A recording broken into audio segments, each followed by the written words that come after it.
Oke, kita mau ngomongin tentang edge computing dan cloud sebagai pusat datanya. Untuk mengarah ke sana, pertama kita harus tahu dulu uh, logic prosesnya sebuah aplikasi. Misalnya kita membuat aplikasi yang berbasis web, misalnya ada layer untuk aplikasinya dan ada juga database-nya. Oke, untuk logiknya sebenarnya aplikasi itu berjalan itu adalah tentu yang bekerja bisa saja prosesornya, bisa saja RAM-nya. Nah, kalau ternyata proses itu berat di RAM, kita menambah RAM itu mudah. Tapi kalau prosesnya itu berat di prosesor, kita menambah prosesor sulit. Dan itu pun lebih mahal. Maka kita mencoba ngomongin tentang skop yang kecil dulu. Jadi di satu komputer kita sendiri misalnya. Analoginya adalah kita pakai sebuah restoran, ada dapur, lalu ada juga di depan yaitu kasir, ya, tempat orang memesan dan pelayanan yang lebih cepat karena sudah di depan. Kalau di belakang itu adalah dapur. Nah, jadi ketika orang memesan makanan berat itu akan sampai ke dapur. Memang hanya dapur yang bisa mengerjakan. Tapi tidak bisa kita semua untuk mengejar kecepatan, ya, tidak bisa kita bebankan semuanya itu di dapur. Jadi berdasarkan analisis sebelumnya misalnya, ternyata yang pesan minum atau hanya pesan minum saja atau menambah minuman itu lebih sering daripada makanan berat misalnya yang perlu memasak. Akhirnya untuk pesan minuman dan mungkin tambah sambal misalnya atau tambah kerupuk atau dan lain-lain yang tidak perlu memasak, itu semua kebutuhannya itu ditaruh di kasir. Nah, jadi pelanggan itu untuk menambah tambahan yang simpel itu cukup dari kasir dapat langsung, nggak perlu masuk ke dalam lagi ke belakang atau ke dapur. Di dalam dapur tuh sudah orang lalu lalang, itu nggak boleh diganggu ya demi kecepatan. Nah, itu adalah analogi seperti user melihat aplikasi, terus kasirnya adalah RAM, lalu dapur itu adalah prosesor. Jadi ketika aplikasi kita menjalankan query, menarik data ke database, maka yang bekerja adalah prosesor.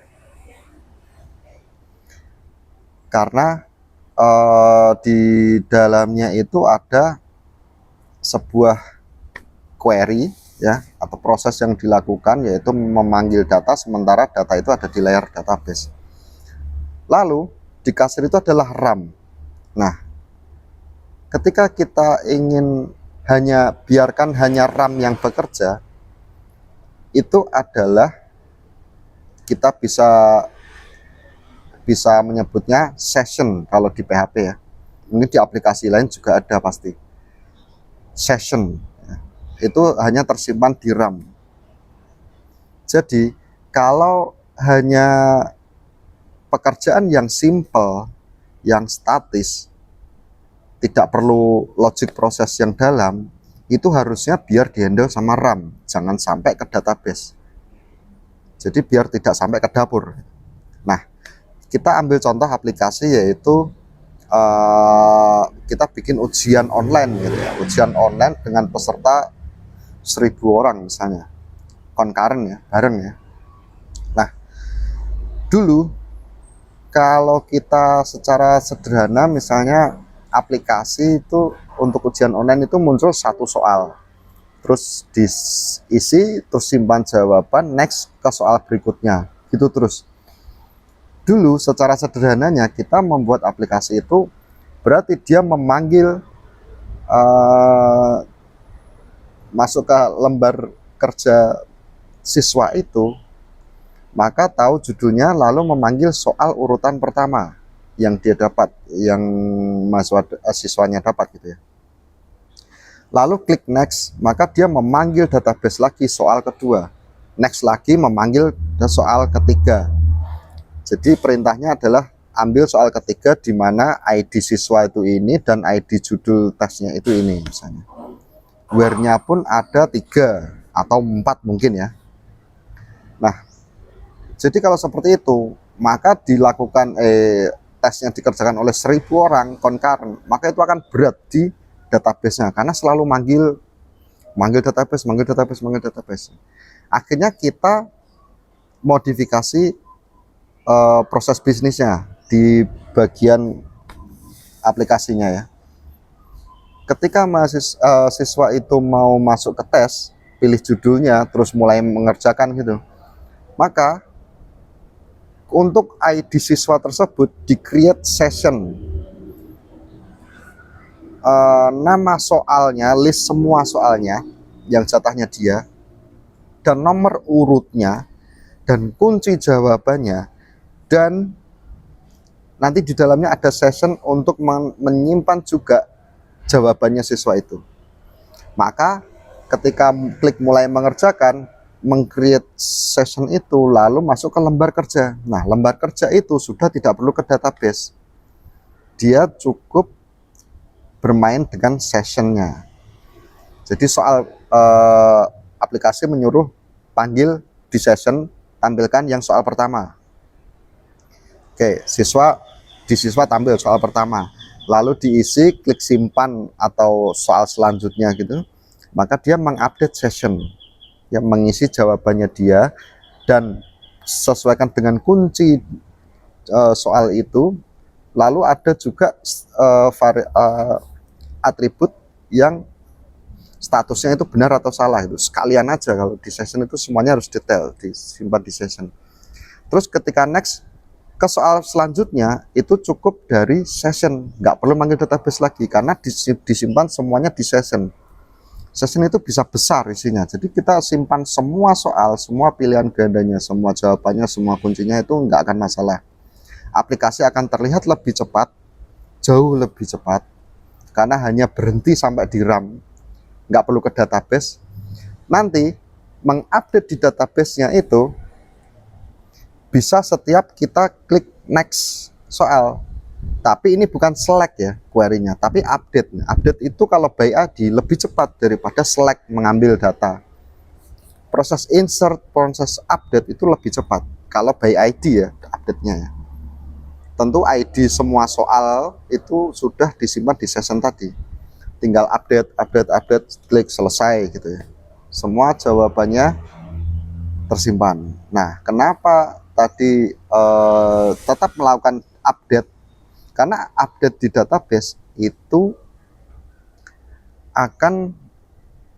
update itu ada lebih ringan dan lebih cepat kalau by ID, sehingga pengawasnya itu bisa melihat secara real time update jawabannya, nilai akhirnya itu secara real time. Kalau misalnya siswanya itu mengerjakan hanya mengupdate session saja tanpa mengupdate database, maka pengawas yang mengakses database itu tidak akan tahu status terakhirnya atau jawaban terakhirnya si siswa tersebut. Nah, kalau kita sudah paham tentang logik proses yang terjadi di aplikasi berdatabase gitu ya, maka kita layak untuk ngomongin tentang cloud dan edge computing ya. Nanti kalau kita ngomongin itu adalah tentang sebuah dapur besar yang memiliki banyak counter gitu ya. Kasir, ada kasir 1, kasir 2, kasir 3, kasir 4 gitu. Jadi mana yang kita taruh di situ dan mana yang di database pusat. Kalau memang harus real time, maka harus ke database pusat. Tapi kalau bisa sinkronis setiap 10 menit atau 5 menit misalnya, itu bisa kita tahan di kasir dulu. Nanti proses kasir mengupdate ke data server pusat ya, cloud ya, itu bukan berdasarkan kliknya user, tapi berdasarkan penjadwalannya dia sendiri, sinkronis setiap 5 menit. Maka di usernya itu akan lancar dan update ke data server juga lancar. walaupun ada petunjuk misalnya verifikasi akan dilakukan, verifikasi atau update status akan dilakukan dalam 1 kali 24 jam. Itu kan dulu sering banget ya di toko online itu, masih kita bayar terus verifikasi pembayaran itu nggak langsung kan, itu menunggu dulu gitu. Jadi ada proses sinkronis. Nah, ketika toko online menganalisa ternyata kalaupun user klik bayar, status dari server bank itu sudah oke, maka langsung mengupdate ke data server, data pusat atau cloudnya, di cloud pusatnya. Itu ternyata fisik performa komputernya, performa servernya itu masih menangani itu, masih oke, nggak akan crowded apalagi time out. Nah, akhirnya sekarang itu langsung saja setiap ada verifikasi dari bank langsung aja mengupdate ke data pusat. Nah, makanya sekarang kita di toko online itu nggak kayak dulu, kita bayar lalu dari banknya itu sudah oke, tidak lama kemudian di status kita pembayaran terverifikasi. Jadi pengembangan itu akan selalu dilakukan dengan asas accessibility-nya mudah, cepat, dan verifikasinya benar. Bayangin kalau aplikasi itu jalannya tuh lama, loadingnya lama, itu pasti sudah ditinggalkan tuh sama user. Ini memang arsitektur itu akan berkembang terus seiring zaman, seiring kebutuhan. Mungkin itu saja.